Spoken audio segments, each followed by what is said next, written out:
Hey everyone, welcome back. This will be part B of lecture 10. So we're in the middle of doing examples using the disk and washer method for calculating the volume of solids of revolution. And so here's another example. Okay, so I guess up until now, the examples that we did in part A were all examples where the axis of revolution was the horizontal axis, i.e. the x-axis. So in this example, we're going to rotate our planar shape about the y-axis instead. Okay, so find the volume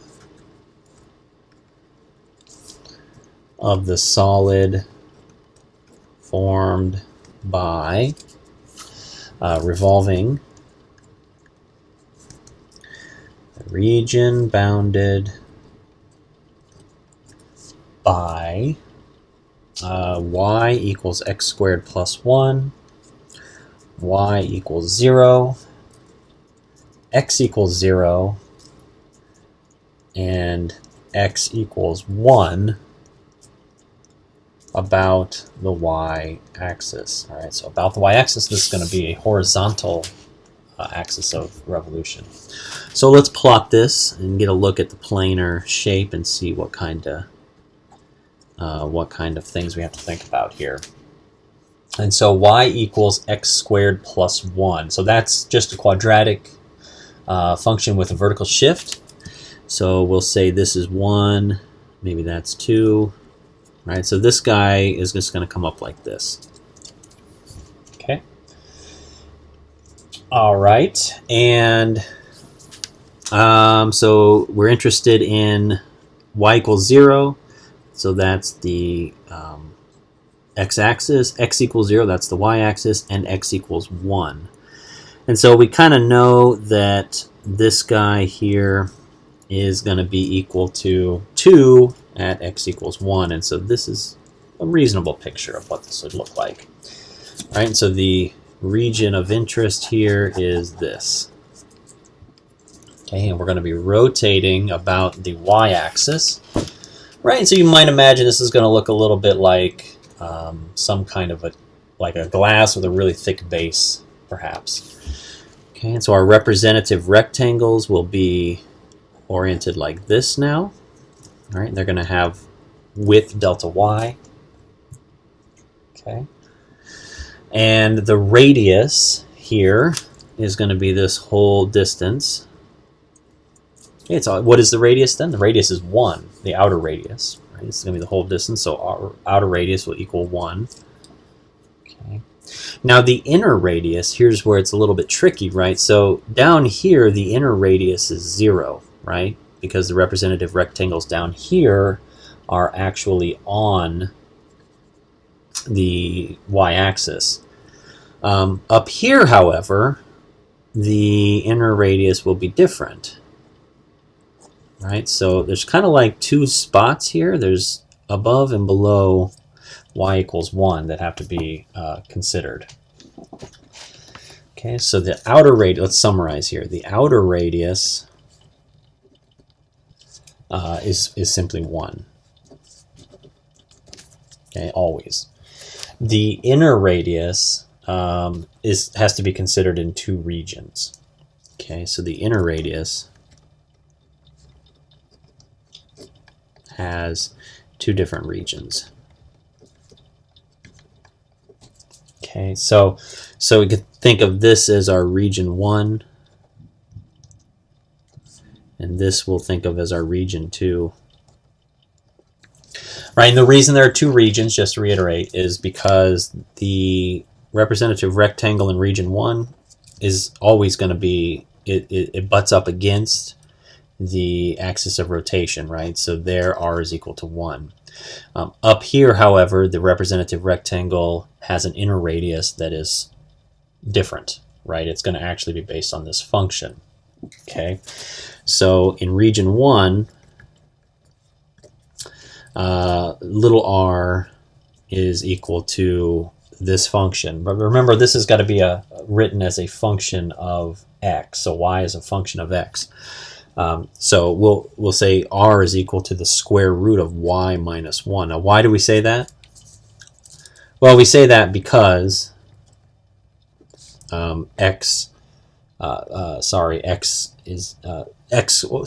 is equal to x squared plus 1, right? So that's the function that's given, but that's y is a function of x. We need to do it the other way around, so we have to flip this around and do the algebra. So we subtract 1 and take the square root, and we get x equals the square root of y minus 1.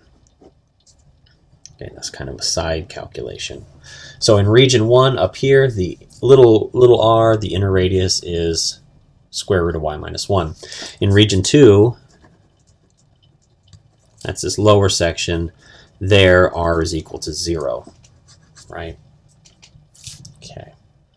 All right, so the fact that there are two different regions and two different values of r depending on where we're at across the partition here, that means that we have to have two separate integrals. Okay, so we need like a region 1 integral and a region 2 integral. Okay, so for region 1, that'll start, well, let's start with region 2. I kind of labeled these backwards. Maybe I should have called this 1, this 2, but it doesn't matter. So we'll start with region 2, because that's the simpler of the two. So that'll be from 0 up to 1. Okay. Pi times the integral from 0 to 1. And then it's, remember, it's big R squared minus little r squared. Okay, so big R is 1 here, and little r is 0. Okay, so that's the first one, so this will be region 2. Again, I labeled them slightly backwards. That's okay, though. And then the second one will be another integral, and it'll go from 1 up to 2. Right? So that'll go from 1 up to 2. And there, the big R is again 1, so it's 1 squared minus, now the little r is different in region 2, or in region 1, right? So it's square root of y minus 1.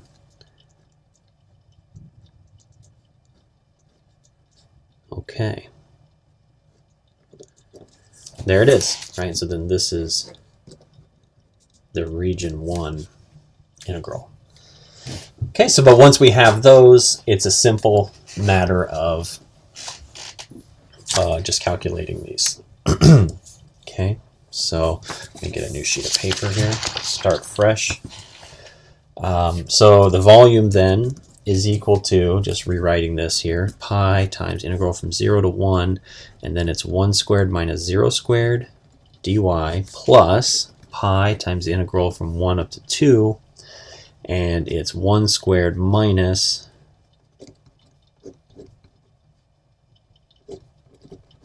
just like so, right? Okay, so big R squared minus little r squared. Big R squared minus little r squared. Okay, and we can calculate this really quickly. Right, so this guy here is 0 to 1, and it's just 1 here, right? So it's just dy. And now what happens here? Well, you've got 1 squared is 1, and then if you square the square root of y minus 1, you just get y minus 1. So it'll be 1 minus negative 1. So what you'd end up with for the second one here is 2 minus y. Okay, so then you just get y from 0 up to 1. And then for this one, you get 2y minus y squared over 2 from 1 up to 2. Okay. And so you can calculate each of these separately. So this will be 1 minus 0. And then what do we get here? We get 4 minus 2 minus 2 minus a half.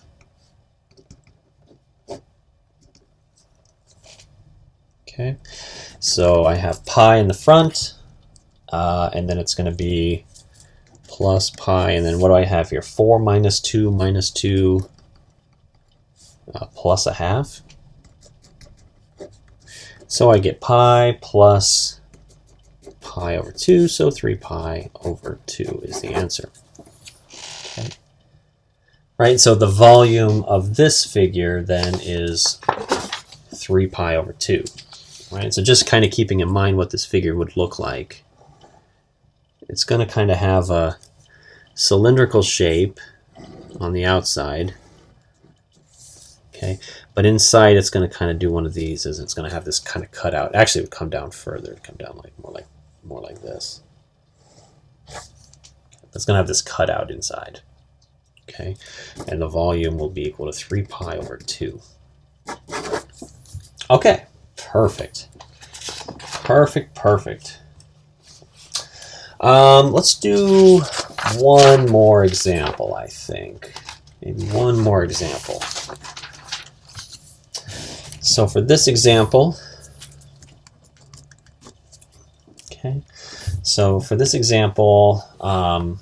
we'll change the wording a little bit. A manufacturer drills a hole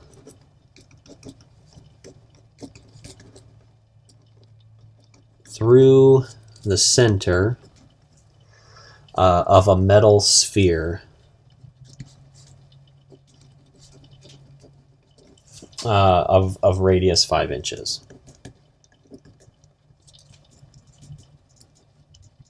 Okay, so that you get some metal sphere of radius 5 inches, and this manufacturer drills a hole through the center of the sphere. The hole has a radius of 3 inches.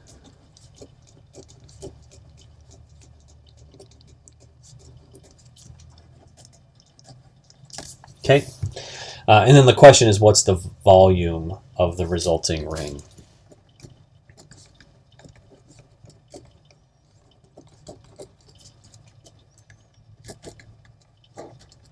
Okay, so totally different kind of wording here.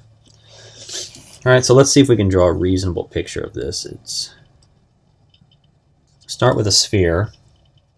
Okay, and so someone's going to come in here and going to drill a hole right through the middle of this thing. Okay, so it's just going to be a hole there, and it'll be on both sides. It's a terrible picture. It looks something like that, though, right? So, okay, so the idea here is that we can kind of represent this as a this can be represented as, even though we're not talking about explicitly revolving a particular function or a particular plane or shape or region around an axis of revolution, this implicitly meets the definition of a solid of revolution, right? And so in particular, if we rotate, if we have an axis of revolution right in the middle here, then we could kind of set this up using like a geometric shape here, right? So the way I want to think about this is that, so there's a circle, right? Basically, if we're going to create a ball in space, we're going to have to use a circle, right? Or a semicircle, right? So the circle has an equation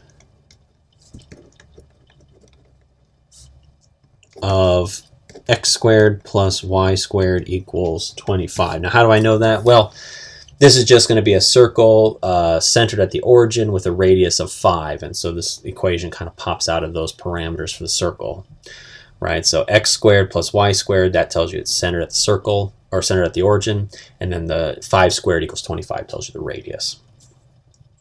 Okay, and so given this, we can back into a function, y as a function of x. We can say y is equal to 25 minus x squared, the square root of that.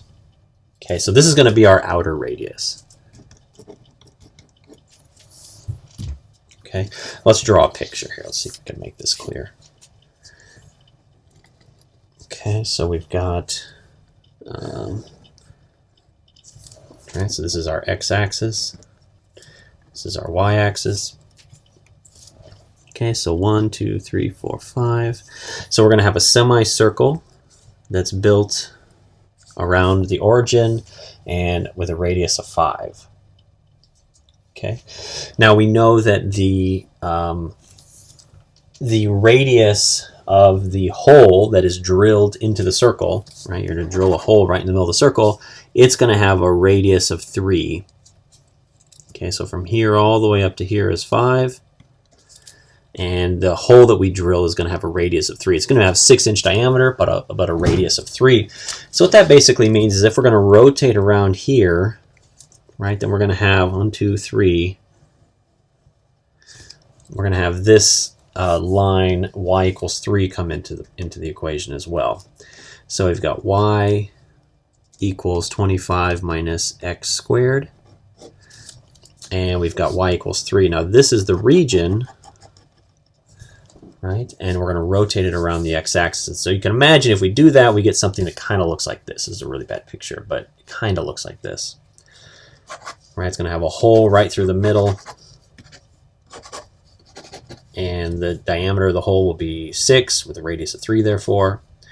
Right? And then this part here is going to be kind of the body of the ring that is generated here. Okay, so you can imagine what would happen if that sort of starts to flip around the x-axis. Okay, and so we've got our inner radius here. Okay, we've got our outer radius here. All right, makes sense, makes sense. Our representative rectangles are going to be, or set up like this. Right, so you'll have your delta x here. Right, again, perpendicular to the x-axis, the axis of rotation. So what are the limits of the integral going to be? How do we figure that out? Well,